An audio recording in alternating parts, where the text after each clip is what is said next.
Aralin 7. Mga gampanin at patakarang pang-ekonomiya ng sektor ng paglilingkod. Ang pagdami ng kalakal at paglilingkod sa lipunan ay isang hudyat ng ang mga tao ay makakalika ng produkto. Hindi lamang sa pangkasalukuyang gamit bagkus ay para rin sa hinaharap. Ang ekonomiya at pamamayan ay umaasa sa kanilang pagkilos upang magkaroon ng katugunan ng kanilang pangangailangan. Malaki ang mayroon ng sektor ng paglilingkod sa GDP o tinatawag na Gross Domestic Product ng Pilipinas. Dahil marami ang nakikipagkalakalan, iba't ibang produkto at serbisyo ang magagawang produkto ng mga mamamayan sa bansa. Kaya naman tumataas ang panghahalatang kita ng bansa. Dahil sa mga institusyong pinansyal na naglilingkod ng pananalapi, marami ang pumapasok na dolyar sa bansa. Nakakatulong na mapaganda ang ekonomiya ng bansa. Ayon kay Karl Marx, ang mga manggagawa ang tunay na producer ng bansa.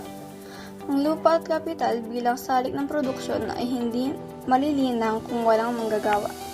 Ang mga guro ang nagbibigay ng kaalaman sa mga mag-aaral. Kung wala ang mga guro sa serbisyo ng paglilingkod, ay magkakaroon ng pagbagsak ng kalidad ng edukasyon na maaaring makaapekto sa pagbagsak din ng ekonomiya ng bansa. Ang formal na bumubuo sa sektor ng paglilingkod ay ang mga sumusunod: transportasyon, komunikasyon at ang mga imbakan. Binubuo ng mga paglilingkod na nagmumula sa pagbibigay ng publikong sasakyan ng mga paupahang bodega. Kalakalan ng mga gawain may kaugnay sa pagpapalit ng iba't ibang produkto at paglilingkod. Pananalapi kabilang ang mga paglilingkod na binibigay ng iba't ibang instalasyong pampinansyal tulad ng bangko, bahay-sanglaan, remittance, agency at iba pa. Paupahang bahay at real estate, mga paupahang tulad ng apartment, mga developer ng subdivision, townhouse at condominium. Paglilingkod na pampribado, lahat ng naglilingkod na nagmumula sa pampribadong sektor. Pinaglilingkod ng pampubliko lahat ng paglilingkod na pinagkaloob ng pamahalaan.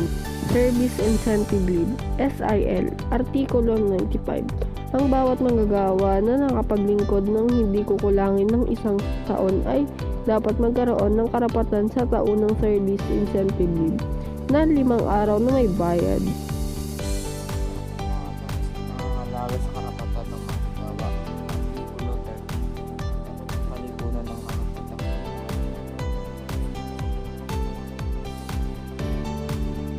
Upang estado ng lubos na proteksyon sa manggagawa sa lokal at sa ibaing dagat.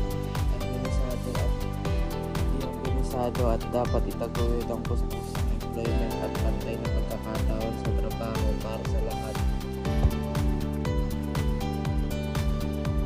Isa dito ang Republic Act number 6727, Wage Equalization Act, nagsasaad ng mga mandato para sa mga pag-aayos ng pinakamababang pasahod o minimum wage na naaangkop sa iba't ibang pang-industriyang sektor na kinabibilangan ng mga sumusunod: hindi pang-agrikultura, plantasyong pang-agrikultura at di pang-plantasyon,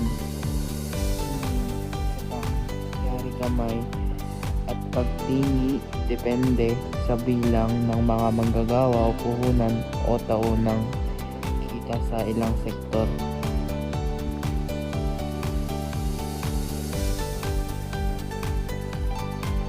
Bayad tuwing pista opisyal, holiday pay, Artikulo 94.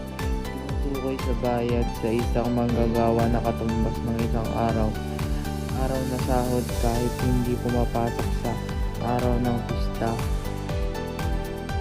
Dagdag na bayad tuwing araw ng pahinga o special day, premium pay, Artikulo 91 to 93. Karagdagang bayad sa manggagawa sa loob ng 8 oras na trabaho sa araw ng pahinga. Dagdag na bayad sa pagtatrabaho sa gabi. Night shift differential, Artikulo 86. Karagdagang bayad sa pagtatrabaho sa gabi na hindi bababa sa 10% ng kanyang regular na sahod sa bawat oras na ipinagtrabaho sa pamamagitan ng ika-10 ng gabi at ika-6 ng umaga. Republic Act No. 6727, Wage Retaliation Act. Nagsasaad ng mga mandato para sa pagsasaayos ng pinakamababang sahod o minimum wage na naangkop sa iba't ibang pang-industriyang sektor na kinabibilangan ng mga sumusunod: hindi pang-agrikultura, plantasyong pang-agrikultura, at di plantasyong cottage, sinag ng pangyari sa kamay at pagtitingi serbisyo. Depende sa mga bilang ng mga manggagawa o puhunan ng tauhang kita ng ilang mga sektor. Maternity Leave, Republic Act 1161 as amended by Republic Act 8282. Nilagdaan na bilang bagong batas ni Pangulo Duterte ang Republic Act 11210 o Extended Maternity Leave. Mula sa kasalukuyang 60 araw ay 105 days na ang paid maternity leave para sa lahat ng working mother sa gobyerno at pribadong sektor at pwedeng palawigin pa ng 30 araw pero without pay. 13th month pay, PD 851. Lahat ng empleyo ay kinakailangan magbayad sa lahat ng kanilang rank and file employees ng 13th month pay, anumang estado ng kanilang pagkaka-empleyo at anuman ang paraan ng kanilang pagpapasahod. Kinakailangan lamang na sila ay nakapaglingkod ng hindi bababa sa isang buwan sa isang taon upang sila ay makatanggap ng proportionate 13th month pay. Ang 13th month pay ay ibinibigay sa mga empleyado ng hindi lalagpas ng ika-24 ng Disyembre bawat taon. Parental leave para sa solo parent, Republic Act 8972.